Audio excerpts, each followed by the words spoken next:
What is going on, guys? I'm sceptileMC, your George, the coach of the San Francisco Arcaniners, and today I'm happy to bring you playoff round 1 of GBA Season 5. The San Francisco Arcaniners are going to Boston Red Sox to see if we can take the playoff win and hopefully go to the semifinals, which is the conference finals, to see who the two conference winners are, and then see if we can possibly be the reigning champions of season 6. I mean season 5 then. So that is the goal, but first we have to overcome our first challenge in the way. The Boston Red Sox. Nick is a very good player. He has a very good team in my opinion, and I feel we're kind of at a turn. Well, okay. The way we both have to bring our teams is I feel like we have to bring a choice of between maybe 7 Mons in order to counter the entire team. I feel like personally I have to bring Megalopony, I have to bring Gothitelle, I have to bring Rotom, have to bring the Scizor if I want the Volt Turn to work around his team with Gothitelle. Then it was a choice between the Umbreon, the Nidoqueen, or the Bronzong. And I decided to go with the Umbreon and the Nidoqueen for reasons I will explain. And really on his team, I see him bringing the Skarmory, the Crust, the Nidoking, the Mienshao, the Sneasel he has to bring in my opinion. Then it's the Manaphy, the Mega Audino, and really I only see him bringing those. He might bring the Metagross, I could see that, but I don't believe he would, just because I do have Mons that do outspeed it and take it out. So, and his priority Bullet Punch really doesn't work too well against my team, and the stab that he has, for example, the Scizor can take it on with knockoff. I can trap it with Gothitelle and go for Shadow Ball and take it out. I go for High Jump Kick or Fire Punch or Shifu, so I don't think he'll be bringing those. Rotom Cut really doesn't do too much to my team. And the Tyrantrum is hardcore walled by the Bronzong, so, and also Megalopony outspeeds if I run a Jolly Spread, as I'm actually on Megalopony, I didn't mean to be. Megalopony outspeeds if I do run a Jolly Spread, even after +1, so I don't think he'll be bringing that. But let me get quickly into the team that I decided to build. So the first Pokemon I have is a max defensive Umbreon. Now the reason I have max defense over special defense, while he does have a Rotom Cut, Nidoking, and the Manaphy, obviously, I have a chance to live a +3 Scald if he doesn't have the Life Orb, I think. However, I'm going for a physically defensive spread, and the reason why is mainly because of the Nidoking and the Drapion if he decides to bring it, specify run defensive, and also the Sneasel. The Nidoking, last game, he did not have the Sucker Punch, and that really, honestly, fucked up the game for him, because if he had the Sucker Punch, he actually could have kept his Nidoking around, and he would have actually killed my Gothitelle. So I think he's going to have to run the Sucker Punch in order to deal with my Gothitelle and the Rotom, as that's the only move that he can really use to KO my Rotom, as I do resist his dual stab. So I feel like it'll be physical. He might have the superpower for Umbreon, but I have to risk it. An Earthquake will hit every member of my team insanely hard except for the Rotom. So I'm thinking he'll have the superpower, the Earthquake, the Sucker Punch, and then probably the Fire Punch or the Ice Punch. The Fire Punch to deal with the Scizor if necessary, and the Ice Punch to deal with, what was the Pokemon on my team? Maybe the Goodra, if he wants to get the freeze off on it, I don't know. Probably Fire Punch though over Ice Punch, I would say. And I have the Wish, I have Baton Pass and Protect. This is a Volt Turn based team. I have the U-Turn, the Volt Switch, and the Baton Pass. And this is also my only form of recovery against his team. I have the Wish, and my main plan is if it turns into a Stall War against that Crescent, that Skarm, and the Mega Audino, I'm going to have to pass the Wishes off with a tiny bit of offensive momentum, because my team can't outstall the Stall Kings right there. My team has to take him out, has to find ways to take him down, but it also needs to retain its HP in order to take the hits from things like Nidoking, Tyrantrum if he brings it, the Mienshao, Sneasel. I'm going to have to recover a lot of HP from that, so I decided for a Baton Pass over Heal Bell, because I didn't think he'd be trying to like T-Wave my Mons too much or even go for Poison over him. So that is Umbreon, and yeah, that's Anubis right there. So our next Pokemon is going to be another defensive Mon, because I didn't feel his special attackers were too threatening this match. I'm going max physical defense on this Nido Queen, mainly to take more hits off the Skarmory if I have to take a Brave Bird. Mienshao, it is my check to Mienshao because I don't have anything else that wants to take a hit from it. It can take a Reckless Banded high jump kick it, like if it has to. Prefer not to, obviously, but if it has to, it can. It will resist the U-turn as well as a knockoff. It's not going to be doing too much to me. And if it has a Stone Edge, then it can Stone Edge. If it is a choice item, it's even better for me, honestly. I would be more afraid of the Life Orb against my entire team except for Mega Lopunny, obviously.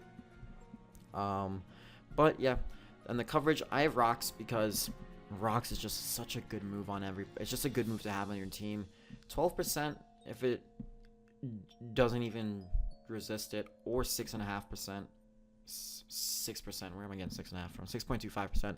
If they do resist it, it's gonna add up eventually. Especially because I feel like he's not gonna be able to have the leftovers on his mons like Skarmory and Cress. Because I have the Gothitelle, it's gonna force him to run the Shed Shell on something, and I do believe the Skarmory and Cress are going to have those items. I have the Sludge Wave so I can hit the Mega Audino because I do think that thing is a huge defensive threat against me. I have Earth Power for coverage against the Nidoking and the Drapion and Tyrantrum and the Sneasel and the Metagross. It's just kind of have to have Earth Power. Now I have T-Bolt to deal with the Skarmory and the Manaphy. Manaphy, I really hope I'm not going to come to the point where I'm going to have to use T-Bolt against you, but if I do, then you put me in a very shitty spot, or just be the end of the game. Who knows? Skarmory, T-Bolt's just for that. Again, I'm pretty sure it can OHKO it, even if it's any variant. If it's a special defensive variant, it might be able to take a T-Bolt, but not too concerned about that. Next Pokemon I have is my Mega Lopunny. Mega Lopunny is just going to be, I actually decided to switch this out last minute. This is Retaliate over Fake Out because I did not feel I would be using Fake Out against his mons too much, especially if he takes me out with Manaphy, and there's a sweep going on. I can go for Retaliate, which would do a huge amount of damage if he's not invested in the physical bulk. If he has Mega Audino, I can maybe 2-hit KO a Mega Audino with the Retaliate, and I jump if it has like two rocks damage on it. I think the max damage for both is like 45%, or like maybe 38%, 40%. So if I have rocks up, I can possibly 2-hit KO that thing. If not, I don't want to rely on only high jump kick. And if I get rid of the Skarmory and the Mega Audino is weak enough, then Retaliate just absolutely destroys his team. So that's why I have the Power Punch as well, so maybe I can get the Sneasel kill, and then just return the rest of his team and go for a high jump kick, etc. It's just to pick off the weaker mons, because this is what it does. In my opinion, that's what just Mega Lopunny does the best. It's a fantastic revenge killer, especially with Retaliate and Power Punch and Fake Out. You can bring it in, you can use Fake Out against any mon, you can Power Punch on anything to pick up the KO and then just be even stronger. You can also use Retaliate if you just want to hit like a fucking truck. Retaliate absolutely destroys Pokemon, and I don't know why it's not more common of a move on a Pokemon like Mega Lopunny. Next up, I do have Proto, the Scizor. I decided I wanted to defog this match because defog is important against Nick's team because he has the Skarmory, he has the Drapion, he has the Metagross, all of which can set up hazards. He can do the spike stacks, he can do toxic spikes and rocks. So I kind of felt like just because my team is kind of weak to not weak to rocks, but it does take 12% on 2/3 of my mon, and then 5 out of the mons I'm bringing will take a lot of damage from spikes. So I feel like I need defog, need the Bullet Punch, U-turners to trap the Skarmory and the Nidoking and stuff like that. I have the knockoff as well as if it comes down to it. I have a lot of speed in this thing. I have 196 speed investment. I can outspeed a Cresselia if he's not running too much speed, but I do feel like he's going to be actually running some speed with HP Fire in order to deal with my Scizor, because the fact that I could outspeed it last time was a problem. I do have the Metal Coat on this Pokemon. Reason being is a Bullet Punch to a Mega Audino without a Metal Coat and just with leftovers does max of like 40%. That's an adamant from base 130 attack with Technician. Mega Audino is too bulky, so I have to run the Metal Coat, and then I can do about 48% to it max damage, which is huge. Really need that. So that's why I have the metal coat. I almost ran Iron Head on this thing actually because I was that afraid of the Mega Audino, but I decided against it. And yeah, that is the Scizor set. Next up we have the Rotom. Rotom's gonna be big this match, and its main threats are the Nidoking with Sucker Punch because I can't obviously outspeed it because it'll be the Sucker Punch. And the Sneasel. The Sneasel can Pursuit Trap me if I go for any move, which is unfortunate. I'm gonna have to find a way to deal with that thing, as well as the Nidoking. Obviously, it has the Sucker Punch. I think I already said that. I don't know why I'm saying it again, but I just did. I have the Volt Switch, I have the Shadow Ball, the T-Bolt, and the Trick. Trick is so I can trick it to the Crest if it comes in. I can try to Volt Switch around the Skarmory, but I'm going to have to Shadow Ball sometimes just because the Nidoking is there. And if he brings it in against me, like he did in the first battle, and I go for the Volt Switch, that is a free Earthquake off on anything on my team. And even though my Anubis is max defensive, I do not think it'll appreciate an Adamant Life Orb Earthquake if he goes with that. And then especially because Anubis is a physically defensive set, it's not going to be really appreciating an Earth Power off the Nidoking either. So just gotta hope he brings the physical set, and I should be fine with that. The Rotom, it's just mainly to Volt Switch around. I'm really focusing on Gothitelle this week, and I have a specific plan with Gothitelle. And I guess I'll just get into that right now. Just max speed, max special attack. I could run Modest, I guess, but I decided on Timid. Don't know why I decided on Timid actually, but I decided on Timid. And that is the set. Now I almost wanted to go Choice Scarfed on my Gothitelle, but I decided that the Choice Scarf set is too obvious. He's going to 100% have the Shed Shell on the Skarmory or the Crest, or even both. And what is going to happen is I'm going to maybe bring in Gothitelle. I'm going to trap maybe the Nidoking, maybe not the Nidoking, either the Crest or the Skarmory. I'm going to try to trap him, especially the Skarmory. And if I take it out, all that's going to happen is he's going to go into Sneasel, and I'm going to get Pursuit Trapped.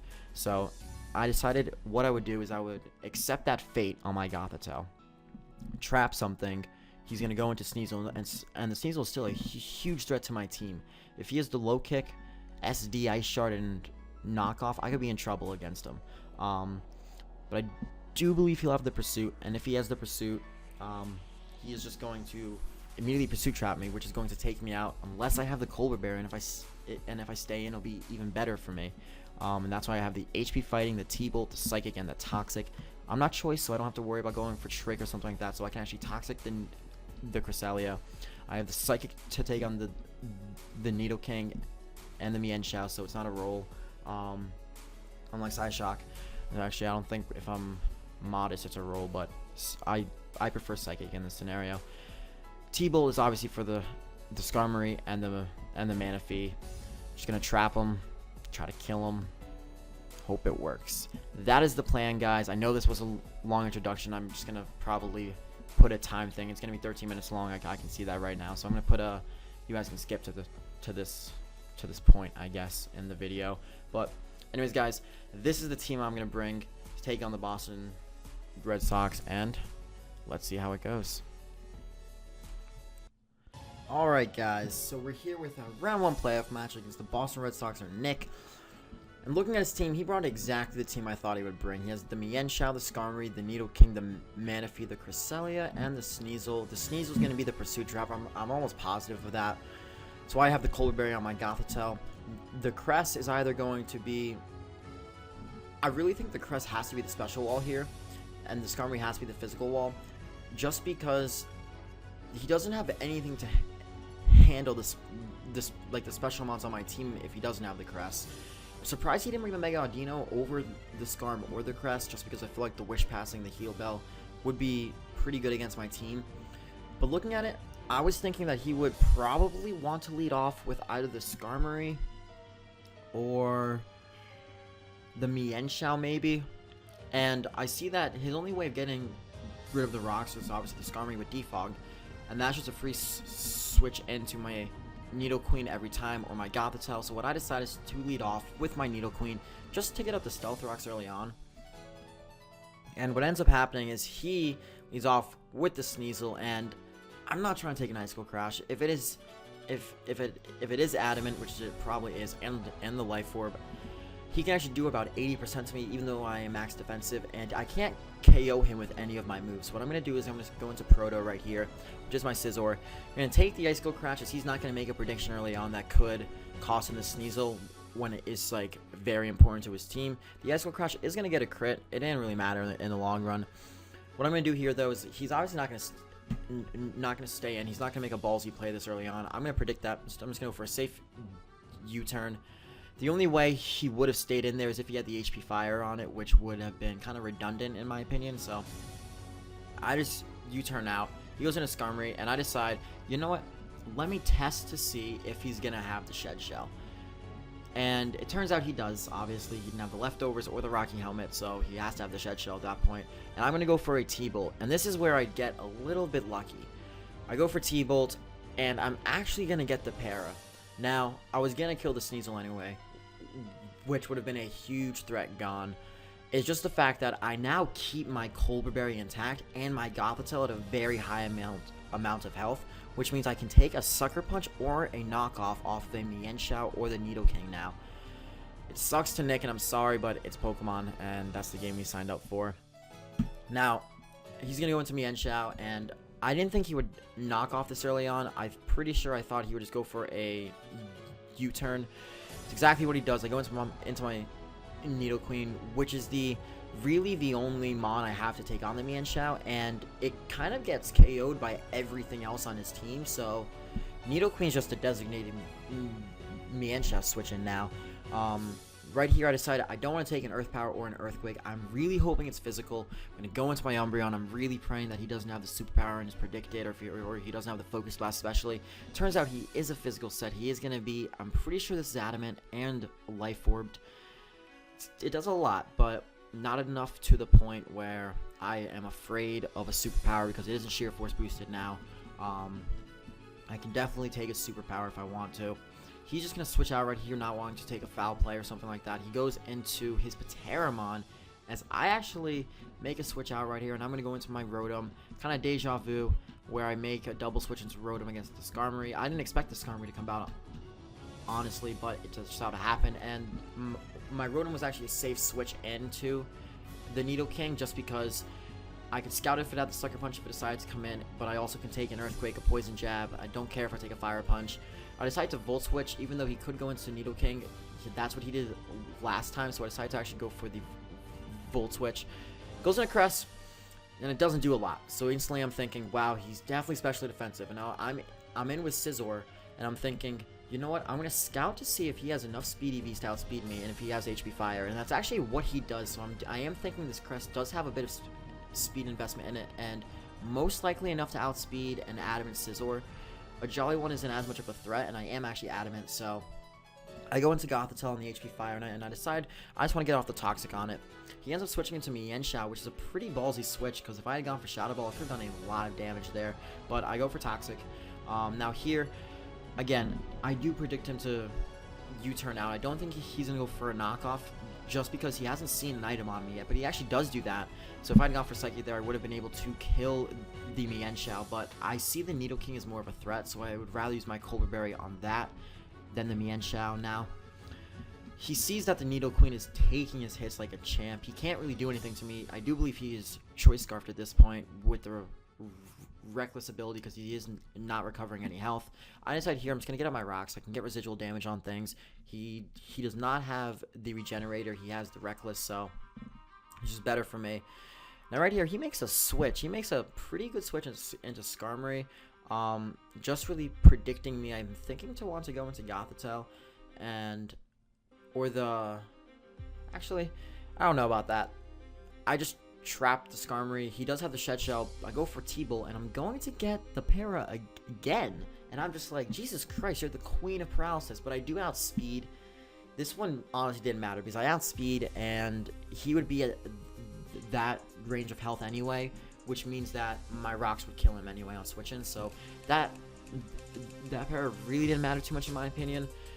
Of course, it's just like kind of rubbing salt in the wound, because I already parried the Sneasel, so I'm just kind of just rubbing it in his face that I parried 2 Mons. But he's going to go into Mienshao. Now I think he's going to U-turn out here. I don't think he's going to go for a knockoff. and I'm just going to go back into my Nidoqueen as he just goes for a U-turn again. Really, it's just rinse and repeat. I don't need my Nidoqueen for anything else in this battle. The only Pokemon it effectively takes on is the Mienshao, so I don't have a reason to over-predict around it. He goes into the Nidoking right here, and I'm just thinking, do I need my Nidoqueen anymore? Is it really necessary? And I'm like, you know what? I would rather lose my Scizor than my Nidoqueen, and I know I can take an Earthquake. If he goes for Fire Punch on the switch, then that's a good prediction on his part, even though I don't think he would ever make that prediction. He ends up going for the Ice Punch, actually, which is pretty cool. I didn't expect the Ice Punch, to be honest. But I predict the Fire. I go for BP right here. I just want to get off a lot of damage, because what this damage means is that I can go into my Mega Lopunny. I've already calced if I can outspeed as a plain old Lopunny. I can. I'm gonna go into it. Also, I think I could take an Earthquake even if he was max speed and timid. I think that would outspeed me. I'm not sure though. I do have a lot of speed on this Lopunny. But anyway, I do just Mega Evolve. I do outspeed, and I go for the Retaliate. Kind of overkill, but look at that animation. Come on, it just completely destroys the Nidoking, and that's a kill for Mega Lopunny. Rack it up on the board. What are we at? 23, 24 now? There we go, Mega Lopunny. But Mienshao comes out, and I obviously know it's Choice Scarf at this point. I'm not afraid of the high jump kick, really, because I do have the Nidoqueen, and honestly, maybe high jump kick would have been his better play here, because it would have been reckless. I really think it could have 2 KO'd me from the range I'm at, but he goes for knockoff, expecting me to go into the Rotom, I think. But I was not going to risk my Choice Scarf Mon that really helped me deal with the Manaphy and the Cresselia. He's gonna go into Cresselia right now, and I know he's gonna make the switch, but I decided I would test to see just how bulky the Crest is. I don't have any special attack investment, but it's still coming off a Sheer Force Sludge Wave on the Crest, and that only does like 25%. Now he's gonna make a switch here instead of healing up, which I thought was weird, but I actually decided to make a switch out into my Gothitelle right here, and this is where me having the Colbur Berry intact kind of not really matters too much at this point, but it just has helped me out the entire battle. The Nidoking's already down, and I don't need to worry about anything else. I know the U-turn's not going to take me out. He would have to go for knockoff to take me out, and the Cold Berry's going to activate. I'm just going to go for the Psychic and rack up a 3rd kill for my Gothitelle. Gothitelle has never gotten this many kills. It just... the fact that it kept the Colbur Berry intact and the fact that it was at such a high amount of health really helped. And I do want to say I'm sorry to Nick again for that on the pair on the Sneasel. But anyway, he goes into the Manaphy and goes for a Tail Glow, and I'm thinking, okay, so this is it. He's backed up against a wall, and this is his last chance to come back. I go for a T-Bolt, and this man brings a Wakan Berry. Who brings a Wakan Berry on a Manaphy? And it's gonna do like 25% damage. I'm like, holy shit, this thing is so specially bulky. I decide I'm gonna save my Gothitelle because I can still Toxic the Cresselia. I can still get that off, which means he can't outstall me. I decide that the Nidoqueen is my most expendable Mon. I'm gonna sack it off, and then I calc it, and then I make the play again, emphasizing the fact that I really think Mega Lopunny is the best revenge killer in the league format, just because with the Scrappy, you can't stop its stab. It's gonna either hit the Steel types using high jump kick or retaliate, return, something like that. Such a good revenge killer. I'm gonna go for the Retaliate, take out the Manaphy. That bar went down so fast in the game. I was so happy seeing that because I was afraid it could actually take the hit if it was more of a bulky set. I'm gonna go for the return. I'm actually gonna score a critical hit on the Cresselia. Mega Lopunny is gonna finish off the game with 2 kills at the end and a kill before. So Gothitelle with 3 kills and the Mega Lopunny with 3 kills. Guys, we broke the Arcaniners curse. And if you guys have no idea what I'm talking about, I was in the D League for 2 seasons before I got moved up to the actual GBA, and I made it to playoffs in both of the seasons, and then I lost in the first round. So I was 0-2 for playoffs up until this date, and now I am 1-2 for playoffs. We're going for it, guys. We're gonna try to take the gold. 2 more battles, hopefully 2 more wins. Nick, it was a good battle. It was hard fought. The hacks at the start was unfortunate, and really it was just gonna be whose walls were more effective. And the fact that I had Gothitelle just kind of pressuring the whole game, as well as the Nidoqueen getting up the rocks at the end, kind of helped. Just I felt I brought the perfect team to take on the team that he brought. So, anyways, guys, next week we're either going to face Miguel or Malvone. Whoever wins, Real Morel or the Cincinnati Louders, whichever it's going to be a very hard match.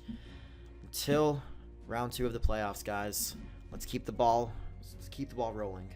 Peace out.